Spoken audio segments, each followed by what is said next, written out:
On n'a jamais vu ça. Suite à plusieurs jours d'intempéries, le canal de Willebroek a débordé ce dimanche matin à hauteur d'Anderlecht. Sur les berges, les riverains regardent le spectacle d'un œil abasourdi. J'ai jamais vu ça, quoi. Je venais ici promener toujours avec mon chien. Normalement, ça descend et enfin, c'est bizarre, quoi. Ça donne une impression vraiment de catastrophe, quoi.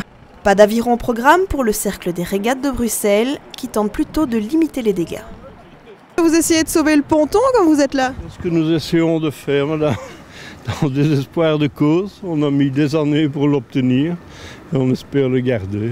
Ça fait une quarantaine d'années que je fréquente le club ici et on n'a jamais eu des problèmes pareils. Mais les avironneurs seront interrompus, le quai doit en effet être évacué. Si la situation semble se stabiliser, elle reste critique. En effet, la digue de Ruysbroek, située en amont, en périphérie flamande, menace de céder sous le flux, ce qui risquerait d'empirer la situation bruxelloise. Mais rien ne sert de paniquer, à l'écluse d'Anderlecht, on tente tant bien que mal de gérer le flux. On est en 22,50, alors... Habituellement, c'est combien? 22,10. Qu'est-ce qu'on fait alors pour l'instant? On ouvre une vanne de 20 cm ou à 30 cm, mais cette fois-ci, on est ouvert à, pourrais vous dire, 2,80 m, 2,60 m et 2,50 m. Descendu sur le terrain, l'échevin des travaux publics d'Anderlecht prend le pouls de la situation. Sa commune aura été particulièrement touchée.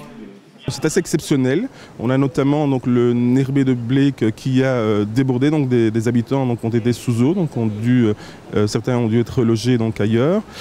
On espère en tout cas qu'avec que le temps donc, va s'améliorer, mais aujourd'hui donc ce n'est plus le problème. Donc le problème c'est qu'il faut absolument essayer de capter et de faire dériver donc l'ensemble des eaux via des collecteurs. Mais le fait qu'il y ait autant d'eau ne permet pas malheureusement de maîtriser l'ensemble de la situation. Devant une telle situation, le centre de crise régional s'est réuni milieu de matinée. Via vidéoconférence, la ministre de l'Intérieur tente de coordonner les actions à mener en Brabant flamand, Brabant wallon et région bruxelloise. En effet, il faut gérer les eaux venant de Wallonie, passant par Bruxelles et se rendant vers la Flandre. Actuellement, on peut dire que la situation est stabilisée, mais évidemment, nous sommes tributaires de l'évolution en Flandre, particulièrement dans la province de Brabant flamand, la zone située entre Halle et Ruysbroek. À 15 h arrive ce qui était à craindre, une digue s'écroule à Ruysbroek. Ce qui est sûr, c'est qu'en toutes circonstances, certains ne reculent devant rien.